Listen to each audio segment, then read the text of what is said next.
Hi, everybody. Hey, welcome to the Mom series, A Misunderstanding of Multiplicity, where I'm just trying to stay warm. it's not that bad. Where I am, we're going to go up to 41 degrees today, and we've had 4 degrees, 3 degrees, 2 degrees, 1 degree, 0 degrees. We've had hail. We've had 18 inches of snow. We've had 45-mile, 50-mile-an-hour winds. We've had ice. We've had slush. We've had that what's called heart attack snow. It's really damp and heavy, so be careful shoveling it. Just kind of move it out of the way because by tomorrow it's just going to be all ice. So today is kind of like a thaw a little bit, I guess. 42 degrees. Maybe later for a few minutes it'll be 42 degrees with some sunshine. So that's going to mean a little bit of flooding, sewers backing up, and ice. It's going to be 15 degrees tomorrow and 13 degrees on Friday. So I'm trying to get ready for in case there's a power outage because I think there might be. Um, but I'm not going to be like town crier. There might be. I just think there eventually will be. With so much heavy snow on things, it could happen. What I always worry about in the winter time, because I live in an apartment complex, is there's no place to put the garbage because all the time this happens where a big snowstorm is called for, lake effect snow, a lot of snow, wind drifts, whatever, and people will open the dumpsters, throw the garbage in it, and then leave the dumpster open. So it snows in the dumpster, and now there's nowhere to put the garbage. I went out there last night and I heave-hoed. A lot of people were throwing their garbage around the dumpster, and we pay for trash removal in our rent, but we have a lot of rules, like don't put furniture around there, don't put stuff out there, don't put garbage around the dumpsters because it's not good. But because of Dr. Martin Luther King Day, I don't know if the garbage removal will be delayed or what, but we really need to have it done because I went out to take my one little bag of garbage out last night and I was like, people had their bags all around it. I was like, holy moly, because there's snow in the dumpster. So yeah, all those things that happen. Just be careful out there, kind of going between freezing and then warm and then really damp weather. So take it easy on the ice. Be careful walking. Be careful walking.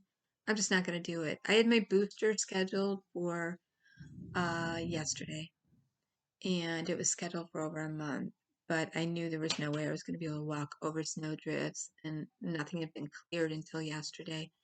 And they started late in the day, so I knew I wasn't going to be able to walk to where I had to get the booster.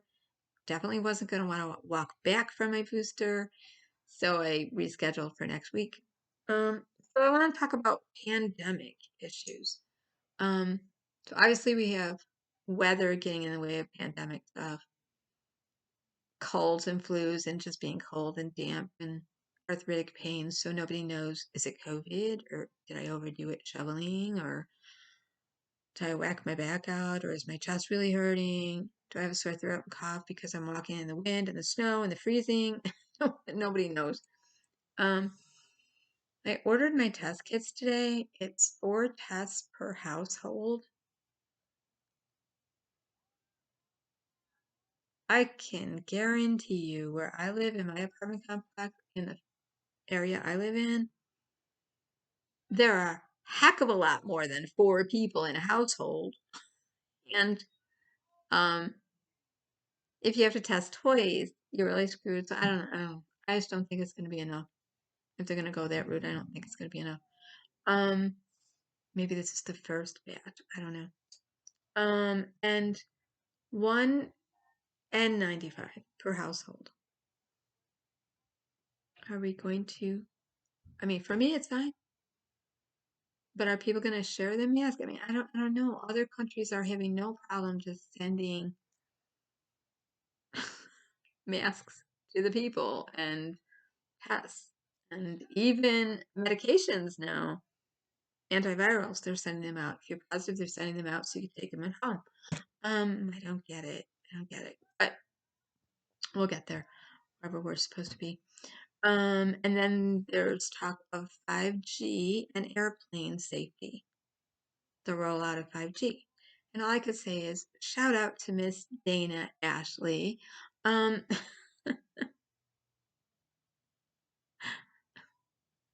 Miss Dana kind of predicted this, about 4 years ago, that when 5G came out, planes were going to start falling because it redirects everything. And people thought she was crazy. She got a lot of hate for it, but now the airports are actually saying, no, you can't have 5G tower there, there, and there. They're also putting them around schools. So it's just interesting where they're putting these cell towers and hanging the 5G and rolling it out. So I think until they work out the safety issues of 5G, we just don't know what that's doing to the atmosphere either.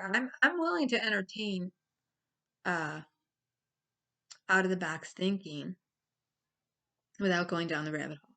And I think uh, there's a lot attributed to 5G, but 5G has its issues still that need to be worked out. But there's a lot of things attributed that aren't going to happen, but there's a lot of things that will happen. And so I wanted to talk about that in another video about how we assign meanings to things that never happen. But today I just want to talk about mental health and how everyone's doing in the pandemic. Especially people that have agoraphobia or obsessive compulsive disorder or eating disorders or substance disorders or depression and are struggling with grief or anxiety, because all of these things can be amplified and reactivated from the pandemic. An example is we're being encouraged to wash our hands and sing happy birthday. Now, if you're obsessive compulsive, you might already be into a ritual around washing your hands. You might have the kind of obsessive compulsive that is germ phobic. So this just reinforces you have every reason to be afraid. And then so many seconds, sing happy birthday, wash your hand. This can become a gateway to opening up a whole slew of behavior for people that are obsessive compulsive. If you have the feature of cleaning and over cleaning and clutter with obsessive compulsive, it can go several different ways. Like, you want your house to be very sparse, you want a place for everything and everything a place. But sometimes it's like a visual deception. Everything can be fine. You could have a place for everything, but it still looks cluttered and not right to you and me if we're struggling with OCD issues. So we then go try to declutter and straighten it again and again and again and again and again, and end up exhausted in a big mess, and then we have clutter. Now we've created the very thing we don't want. There's also the hoarding kind of clutter, which we're being encouraged to store up 3 weeks worth of food, medicines, toiletries, paper. Maybe you don't have room for all this. Maybe you got people in your house. So you're stuffing things in closets, stuffing things in drawers. Your room's got little paper towels, toilet paper, canned goods that you never planned on having in a room. And you can't even, it's torture. It feels like your eyes are bleeding if you walk into the room. pandemic has made that really difficult. People that had maybe calmed down with um, collecting, decluttering, wiping surfaces to keep them clean nonstop, packages, everything, surfaces. It's reactivated. Same thing for agoraphobia. And I was talking to a friend of mine. Finally, I'm glad we had an honest conversation about it because she knows better. She knows she needs to wear a mask in the job she's in.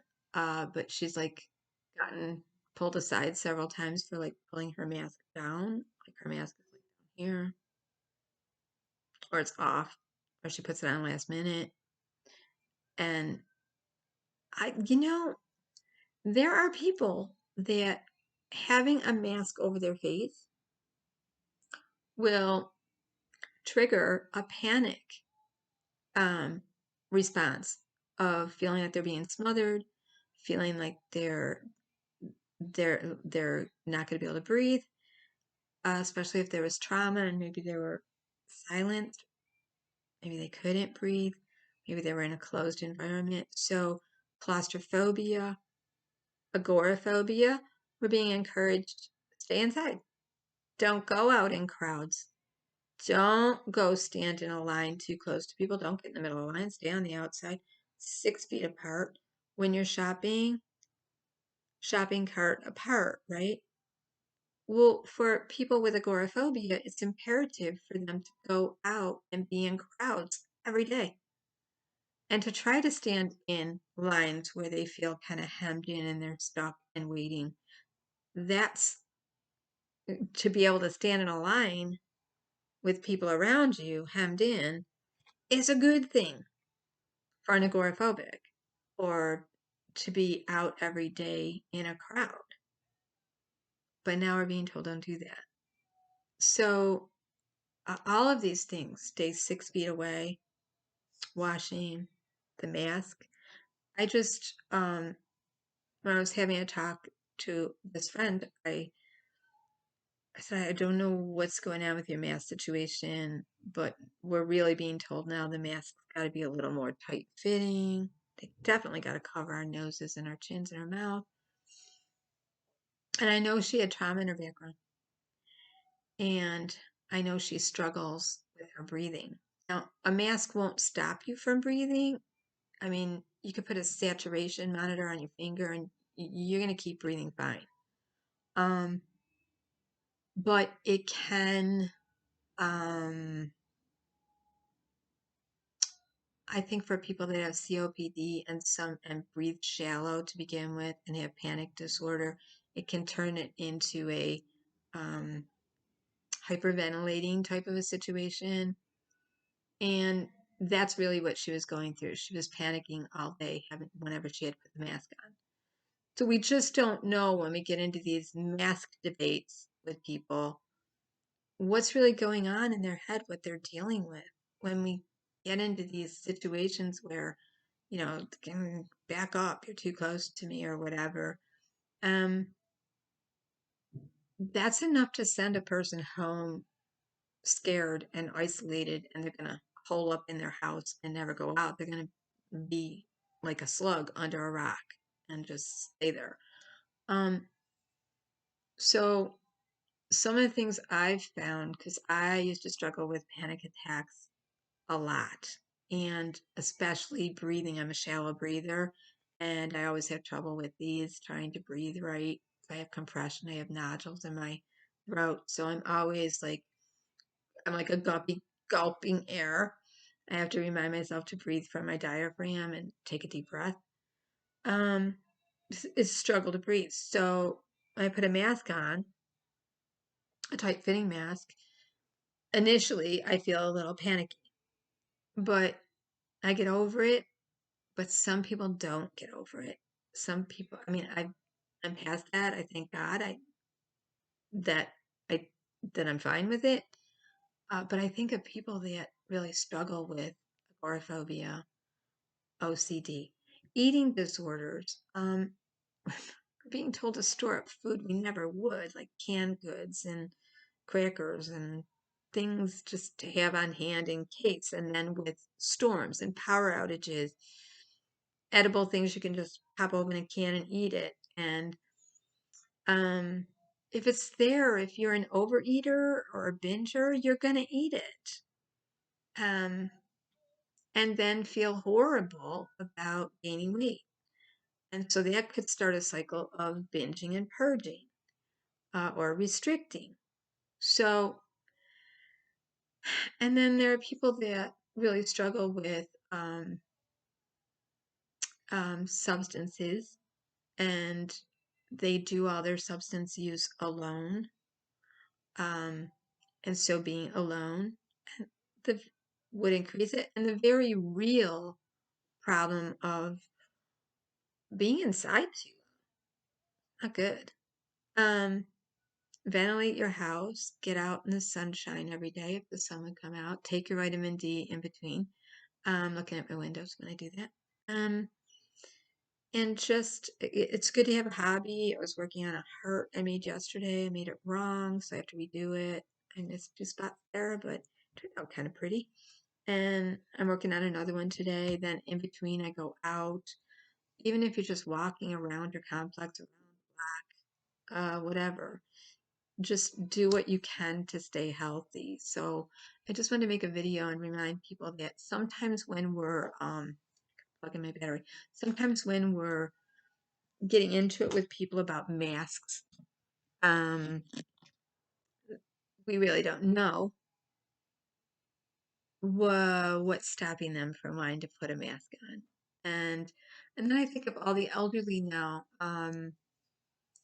that they have glasses on, they have hearing aids, they have breathing problems, and it's really hard for them to wear the ear straps. So those gaiter things were good for them, and really hard for them to put the straps around their head without knocking out their hearing aid or knocking off their glasses. I see a lot of people not wearing hats in the middle of the winter because they're putting their mask on and the hat that would kind of take it off. So, if you have an N95 and can buy some of those, like, uh, I just call them like reader necklaces, but now people hang their mask on them. The N95s fold up pretty small, and you can keep them in a little sanitized packet. So I mean, all of these things you got to think about. I don't think hanging masks all over a rear view mirror in your car is gonna really desanitize them, but we've been on the guidelines, we've been told KN95s, you can wait 3 to 5 days in between, wear them a couple more times. Definitely N95s, you can go 5 days if there's no soilage on the mask and you haven't gotten your hands inside the mask and contaminated it. So you can get a few wears out of it, but I think I heard today that in the US they're sending one N95 to every household in America. I don't understand that. Maybe the news is wrong. Could be. It's wrong often. But for those of you that are really struggling with the pandemic, I feel your pain. And then there's the very real grief of not seeing loved ones. Maybe you're alone, you haven't seen a soul in 2-3 years. It's okay to talk to yourself. It's okay to be walking around talking to yourself. Perfectly fine. Keeping yourself company. Reach out best you can in the internet world. And then there's people that they really want to get back to therapy, but they can't. They don't trust the internet. They see the cyber attacks. They see the Russia, Russia, Russia, the Intel, the China, China, China, the Ukraine thing. They see all the cyber attacks. They're terrified to get on the internet, or their actual condition is it would be best for them not to be on the internet. They don't trust being on a phone more than a few minutes. This was long before 5G or cell phones. I mean, they really limit their phone intake. They limit they don't like computers. They believe mm, this is just really confusing for some people with schizoaffective and schizophrenic disorders. They'll believe sometimes that they're getting directions from people on the internet, or people are directing everything to them, or they're hearing messages, or every post is about them. So the internet can be a difficult thing for people navigating disruptive thoughts and delusions and hallucinations too. So they don't feel like they really have anything to reach out to. But I would say reach out in tangible ways that you can. Your neighbors, say hello to your male people. When you cook, share food with people. Um, just this big snowstorm that people have had, get out there and shovel with people. Um, just smiling and saying hello. And I know you got to take your mask off to smile, but just smiling and saying hello. I'll tell you what, I have a lady across the hall from me who, for about 18 weeks, I wasn't getting my newspaper. I signed up for one of those 16 to 18 weeks free newspaper on the weekend.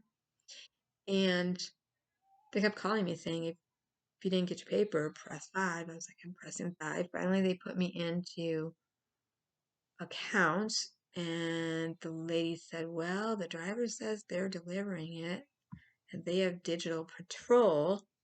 It's like, well, I don't know what that is. Well, they have the ability to see if somebody comes and picks up the paper. Like they circle back. So they were saying somebody's actually picking it up. The person they were describing is not me. I was like, have my delivery person come over and look at me. It's not me. Well, yeah, but who do you have in your house? I don't have anybody in my house. Should I send my cat out to get the paper? Okay, so somebody was taking my paper, and she was the only person that was out there early enough in the morning, and the person they were describing kind of looked like her. So I went there. I was like, hey, have you seen a paper? Yeah. She had, blah, blah, blah. We got into a conversation about how she lived in the same complex I lived in years ago, and somebody was stealing her paper. She would never pay that much money for a newspaper because there's nothing in it. The Saturday newspapers definitely have nothing. The Sunday she likes because the coupons and the ads, but she wouldn't pay the money for it. She doesn't have a computer, and she does like having something in her hand to read. And she said, when I see it, I will bring it in for you if I see it.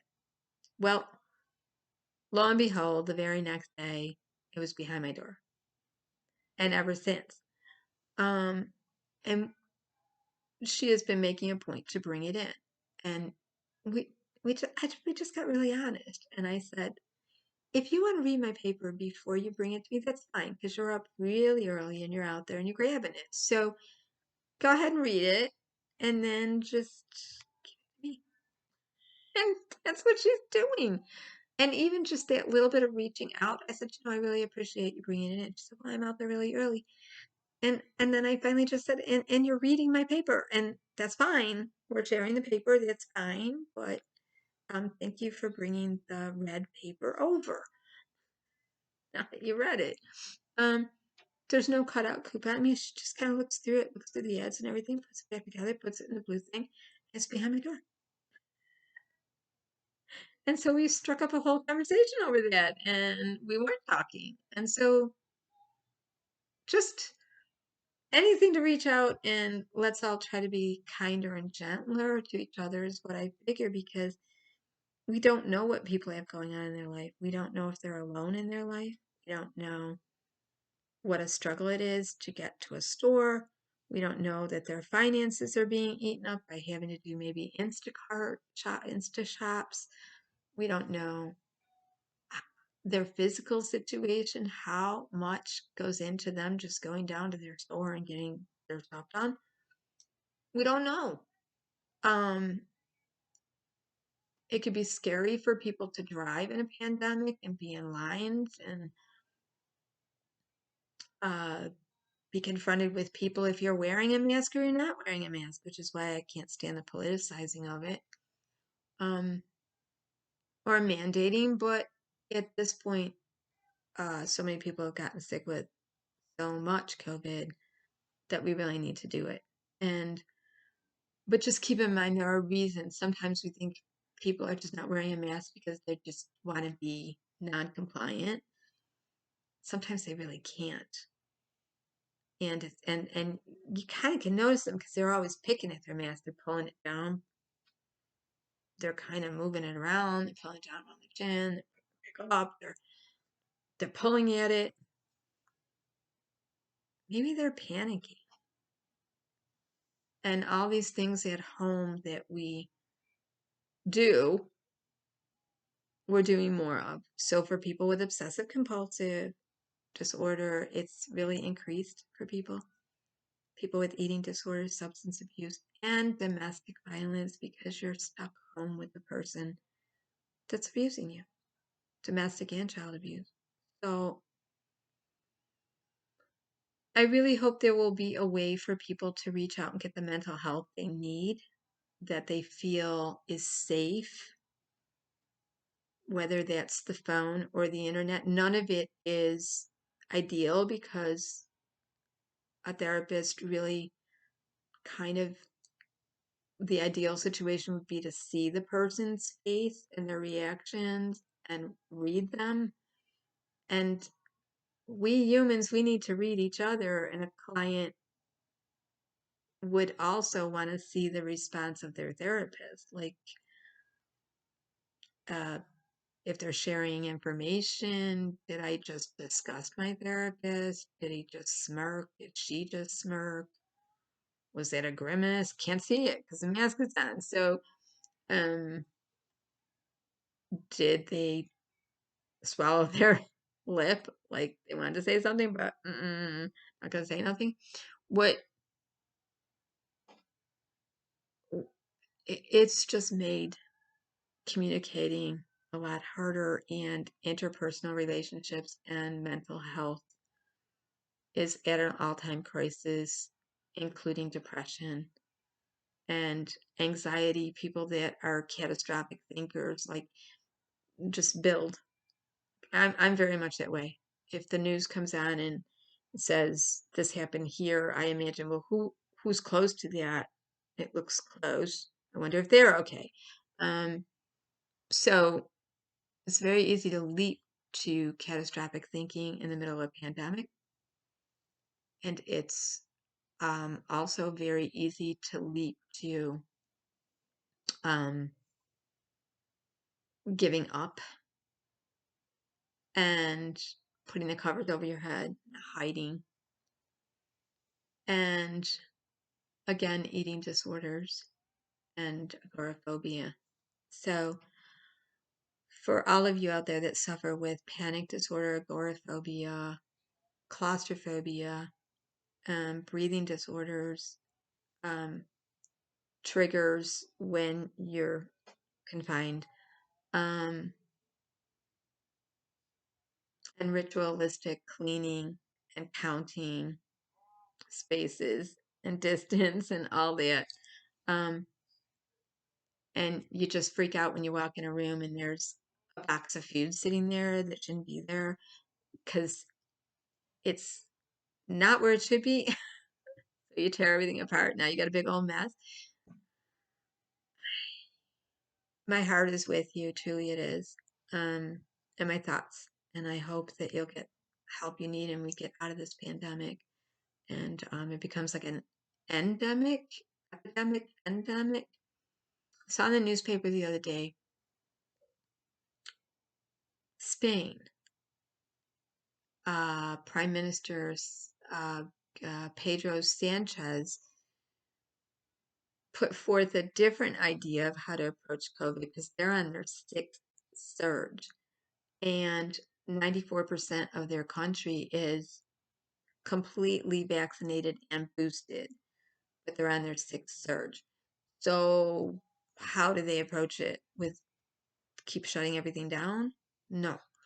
So his idea was to start treating it like a flu, that we're going to have to make a vaccine for every new variant and then target the areas where there's clusters of contamination and infection and spread, make sure those people are getting those shots for every strain and carry on instead of shutting everything down like they're doing in China, which is kind of scary, sealing people into their houses and not good.